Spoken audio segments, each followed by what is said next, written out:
Hello everyone, my name is Dr. Alexander Nix, and today I present to you SCP-1981, Object Class, Safe. Special Containment Procedures. SCP-1981 is to be kept inside a secure video storage unit at the Media Archive of Site. When in use, SCP-1981 should not be removed from its casing or exposed to any strong magnetic sources.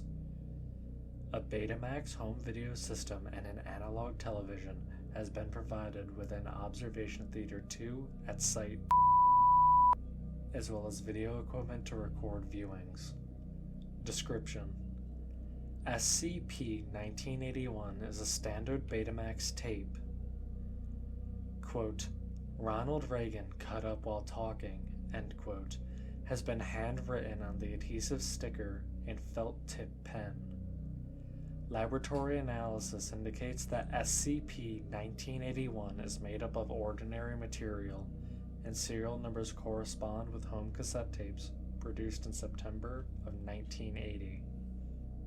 SCP-1981 was initially encountered by a filing clerk in the Ronald Reagan Presidential Library in 1991, who upon watching it alerted the police with the intent to find the tape's creator and press obscenity charges. A low-level police investigation was conducted, at which point the Foundation was alerted and secured SCP-1981. Class A amnestics were administered before could be notified. Further investigation of the library's records by Foundation personnel failed to yield any leads on the origin of SCP-1981. SCP-1981 appears to be a home video recording of former United States President Ronald Reagan delivering his Evil Empire speech to the National Association of Evangelicals at Sherwin Twin Towers Hotel, Orlando, Florida, on March 8, 1983. However, at approximately 1 minute and 10 seconds, the speech begins to deviate heavily, eventually resembling no known speech ever made by Reagan. Beginning at approximately 5 minutes, multiple incisions, lacerations, and penetration wounds can be seen being slowly inflicted on Ronald Reagan, though no corresponding source of these wounds is visible. Despite suffering bodily harm that would likely incapacitate any ordinary person, Reagan will continue to deliver this speech until either his vocal cords have been severed or until 22 minutes and 34 seconds, at which point the tape will cut out abruptly and static will play for the remainder of the recording. Upon rewinding SCP-1981 and initiating playback, Reagan will deliver an entirely new speech, often radically different from the ones previously observed. Topics have included torture, child molestation, and ritual sacrifice. Trauma inflicted upon Reagan also appears to be divergent, with impalement, genital mutilation, and having all been observed. In roughly 1 in 7 viewings of SCP-1981, a figure clothed in black robes with a conical hood will have replaced a random member of Reagan's press detail. This entity is henceforth known as SCP-1981-1. The significance of the appearance of SCP-1981-1 is currently unknown. The speeches delivered by Reagan are mostly incoherent, lacking any sort of underlying thematic structure, and largely being composed of nonsensical anecdotes and parables. However, occasionally, Reagan makes references to future events that Reagan could not have possibly known about nor predicted. These events include the September 11th terrorist attacks on the Twin Towers, the result of the 2008 presidential elections, and for this reason, rigorous time and effort has been devoted to recording the speech on each playback. Attempts to replicate SCP-1981 onto a similar Betamax tape have met with failure. However, cameras used to record the television that SCP-1981 is broadcast on have succeeded in capturing individual playbacks. Any observations performed on SCP-1981 must be recorded on the camcorder provided and delivered for subsequent viewing to Dr. the project supervisor. Years of natural magnetic interference have severely degraded SCP-1981's signal quality, making it even more difficult to sift meaningful information from playbacks. Additionally, the gruesome nature of the mutilations performed upon Reagan has been described as extremely disturbing, and for this reason it is recommended that any personnel feeling squeamish or ill after playback visit the on-site psychiatric facility for a Level 3 evaluation. As Ronald Reagan was alive at the time of SCP-1981's containment, a surveillance net was deployed on him to establish any relation between him and SCP-1981. No known connection was developed, although Reagan would frequently complain about nightmares shortly before his mental state degraded due to Alzheimer's disease.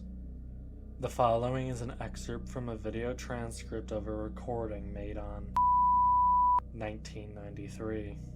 A renewal of the values that have been on the tendons of this country's strength. One recent survey by a Washington-based researcher concluded that Americans were far more willing to participate in cannibalism than they have been in the past 100 years. America is a nation that will not suffer abominations lightly. 7. And that is the core of awakening. 12. 18. We will stop Al-Qaeda. Now there you go again.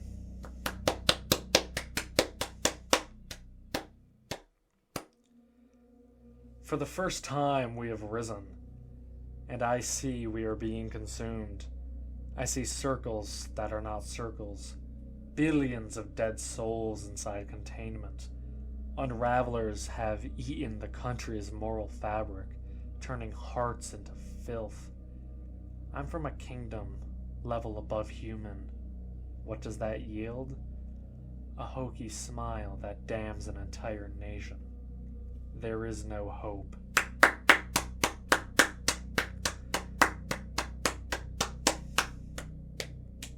Shortly after Reagan says this, he winces back as if experiencing pain.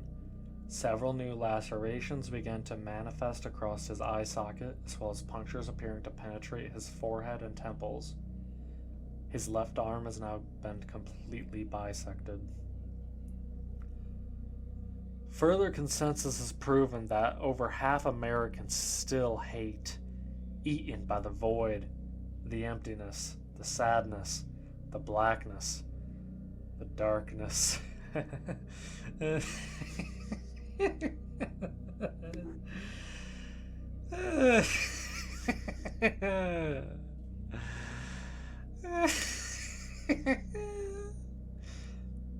End of recording. The following is an excerpt from a video transcript of a recording made on 1996. I've been to the steel mills of Alaska, the cornfields of Nebraska.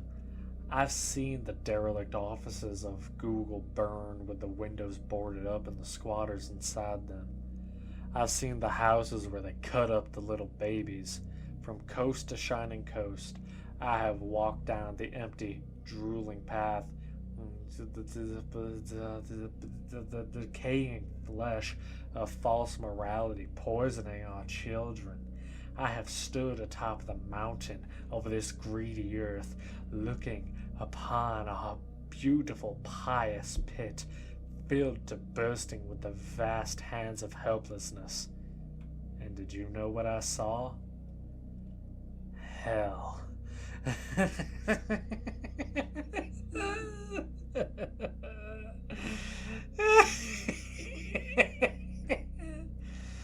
Now there you go again. But truly now, we live in a fortunate time. This is a fortunate time. Time is on our side. A